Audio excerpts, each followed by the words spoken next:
Video ini dibuat menggunakan teknologi AI. Seluruh visual yang berkaitan dengan Yesus adalah ilustrasi artistik, bukan gambaran fisik yang sebenarnya, dan dimaksudkan untuk membantu penyampaian pesan rohani. Shalom, saudara-saudari terkasih. Hari ini kita akan membahas mengenai Matius pasal 26 ayat 1-30 dan bagaimana kasih murid-muridnya menjadi teladan bagi kita di tengah dunia yang terus berubah ini. Paskah adalah hari raya yang sangat penting bagi orang Israel. Dalam Imamat pasal 23 ayat 5, dituliskan bahwa pada hari ke-14 bulan pertama, senja hari, itulah Paskah bagi Tuhan. Dan pada hari itu, Tuhan Yesus, anak domba Allah yang sejati, dikorbankan bagi kita. Dalam Matius pasal 26 ayat 1-2, dikatakan, setelah Yesus selesai dengan segala pengajarannya itu, berkatalah ia kepada murid-muridnya, kamu tahu bahwa 2 hari lagi akan dirayakan Paskah, maka anak manusia akan diserahkan untuk disalibkan. Tuhan Yesus dengan jelas mengatakan kepada para murid bahwa ia akan disalibkan pada hari Paskah. Di Yohanes 13 ayat 1-2 berkata bahwa Yesus tahu saatnya telah tiba untuk beralih dari dunia ini kepada Bapa. Sama seperti ia senantiasa mengasihi murid-muridnya, demikianlah sekarang ia mengasihi mereka sampai pada kesudahannya. Saudara-saudari, Tuhan kita tahu kapan ia akan mati. Dia adalah anak domba Paskah yang sempurna, seperti yang dikatakan dalam 1 Korintus 5 ayat 7, Kristus, anak domba Paskah kita, telah disembelih. Sejak awal, Tuhan sudah merencanakan untuk menjadi anak domba Paskah bagi kita. Sejak Matius 16, Tuhan berulang kali mengungkapkan kepada para murid bahwa ia harus pergi ke Yerusalem, menanggung banyak penderitaan, dibunuh, dan dibangkitkan pada hari ketiga. Dan sekarang, waktu itu telah tiba. Para pemuka agama, ahli Taurat, dan orang Farisi telah bersekongkol untuk membunuhnya. Mereka mencari cara untuk menangkap dan menghukum mati dia. Tetapi mereka takut kepada orang banyak. Di tengah suasana yang tegang ini, menjelang kematiannya, terjadilah sebuah kisah yang sangat menyentuh hati. Dalam Matius 26, kita membaca tentang Tuhan Yesus di Betania, di rumah Simon si Kusta. Saat ia sedang duduk makan, datanglah seorang perempuan membawa sebuah buli-buli pualam berisi minyak wangi yang sangat mahal. Ia mencurahkan minyak itu ke atas kepala Yesus. Peristiwa ini juga dicatat dalam Markus dan Yohanes. Perempuan ini adalah Maria, saudara perempuan Lazarus dan Marta. Minyak narwastu murni yang ia curahkan itu sangat berharga, setara dengan upah kerja selama setahun. Murid-murid, terutama Yudas, melihat ini sebagai pemborosan. Mereka berkata, untuk apa pemborosan ini? Sebab minyak itu dapat dijual dengan mahal dan uangnya diberikan kepada orang-orang miskin. Dari sudut pandang manusia, ini memang pemborosan.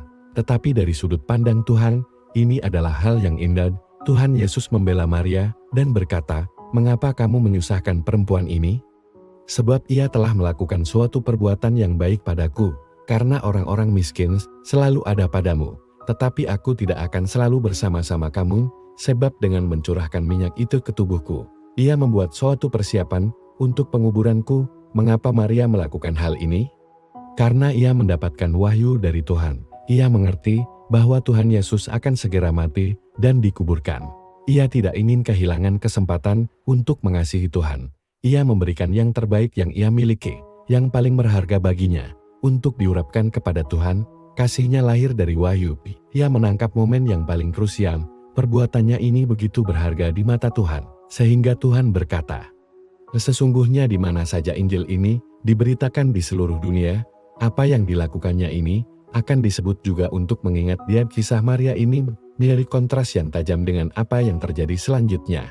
Tepat setelah peristiwa pengurapan yang indah ini, Matius 26 ayat 14-16 mencatat, kemudian pergilah seorang dari ke-12 murid itu, yang bernama Yudas Iskariot, kepada imam-imam kepala. Ia berkata, apa yang hendak kamu berikan kepadaku, supaya aku menyerahkan dia kepada kamu?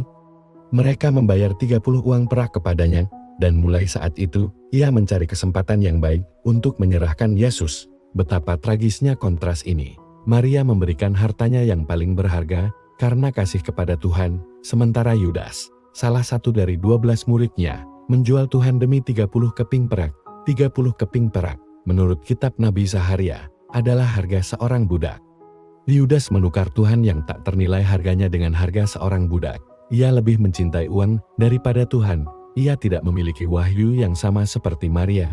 Ia berjalan bersama Tuhan, melihat mukjizatnya, mendengar pengajarannya, tetapi hatinya tetap terikat pada dunia. Saudara-saudari, kisah Maria dan Yudas ini menjadi cermin bagi kita hari ini. Di dunia yang sibuk dan materialistis ini, seringkali kita seperti murid-murid yang lain yang melihat pengabdian total kepada Tuhan sebagai pemborosan. Kita sibuk dengan pekerjaan, keluarga, dan berbagai urusan duniawi, dan lupa untuk memberikan waktu dan hati kita yang terbaik bagi Tuhan. Kita mungkin tidak menjual Tuhan secara harfiah seperti Yudas, tetapi apakah kita seringkali menukar waktu doa kita, waktu membaca firman, atau waktu melayani Dia dengan hal-hal yang fana? Mari kita belajar dari Maria. Ia tidak menyia-nyiakan kesempatan. Ia tahu bahwa waktu bersama Tuhan di bumi ini terbatas. Ia memberikan yang terbaik saat ia bisa hari ini. Tuhan mungkin tidak bersama kita secara fisik, tetapi Ia bersama kita melalui Roh-Nya. Setiap hari adalah kesempatan untuk mengasihi Dia, untuk memberikan yang terbaik dari waktu, tenaga, dan harta kita untuk kemuliaan-Nya. Jangan biarkan kesempatan itu berlalu. Setelah pengkhianatan Yudas direncanakan, Tuhan Yesus melanjutkan untuk merayakan Paskah bersama murid-murid-Nya. Inilah perjamuan terakhir. Pada malam itu, Tuhan menetapkan sesuatu yang baru. Matius 26 ayat 26-28 berkata, "Dan ketika mereka sedang makan, Yesus mengambil roti, mengucap berkat, memecah-mecahkannya, lalu memberikannya kepada murid-murid-Nya dan berkata, 'Ambillah, makanlah, inilah tubuhku.' Sesudah itu, Ia mengambil cawan, mengucap syukur lalu memberikannya kepada mereka dan berkata, 'Minumlah kamu semua dari cawan ini, sebab inilah darahku, darah perjanjian yang ditumpahkan bagi banyak orang untuk pengampunan dosa.' Roti yang dipecahkan melambangkan tubuhnya yang dihancurkan bagi kita. Cawan anggur melambangkan darahnya yang tercurah. Ini bukan lagi sekadar peringatan keluarnya bangsa Israel dari Mesir.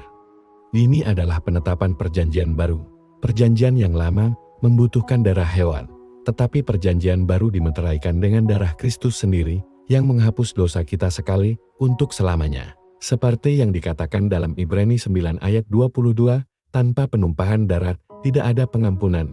Melalui darahnya, kita didamaikan dengan Allah. Setiap kali kita mengambil bagian dalam perjamuan kudus, kita mengingat pengorbanannya yang luar biasa ini.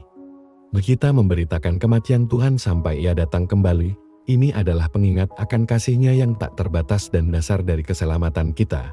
Meskipun Tuhan tahu Ia akan dikhianati dan mati, Ia tidak putus asa. Justru, Ia memberikan pengharapan kepada murid-murid-Nya. Di ayat 29, Ia berkata, "Akan tetapi aku berkata kepadamu, mulai dari sekarang aku tidak akan minum lagi hasil pokok anggur ini, sampai pada hari aku meminumnya, yaitu yang baru, bersama-sama dengan kamu dalam kerajaan Bapakku." Ini adalah janji yang luar biasa. Tuhan menantikan saat di mana Ia akan bersukacita bersama kita di kerajaan surga. Kematian bukanlah akhir, salib bukanlah kekalahan, justru melalui salib, jalan menuju kerajaan Bapa dibuka bagi kita semua yang percaya. Kita memiliki pengharapan akan masa depan yang mulia bersama Dia, di mana orang-orang benar akan bercahaya seperti matahari dalam kerajaan Bapa mereka. Setelah perjamuan itu, apa yang mereka lakukan? Ayat 30 mengatakan, sesudah menyanyikan nyanyian pujian, pergilah mereka ke Bukit Zaitun. Bayangkan, di ambang penderitaannya yang paling berat, Tuhan Yesus masih memimpin murid-murid-Nya dalam pujian. Ini mengajarkan kita bahwa bahkan di saat-saat tergelap sekalipun, kita dapat menemukan kekuatan dan penghiburan dalam menyembah Tuhan. Pujian mengangkat kita melampaui keadaan kita dan memfokuskan kita pada kebesaran dan kesetiaan Allah. Saudara-saudari, minggu ini, mari kita merenungkan kembali kasih Tuhan yang luar biasa. Dia adalah anak domba Paskah kita yang sempurna. Mari kita meneladani kasih Maria yang memberikan yang terbaik bagi Tuhan, dan jangan biarkan hati kita seperti Yudas yang terikat pada dunia. Mari kita pegang erat janji perjanjian baru dalam darahnya, dan hidup dalam pengharapan akan kerajaan-Nya yang akan datang, dan dalam segala situasi. Mari kita terus memuji nama-Nya. Terima kasih telah menyimak. Tuhan Yesus memberkati kita semua. Jangan lupa untuk mengikuti channel ini untuk renungan-renungan selanjutnya.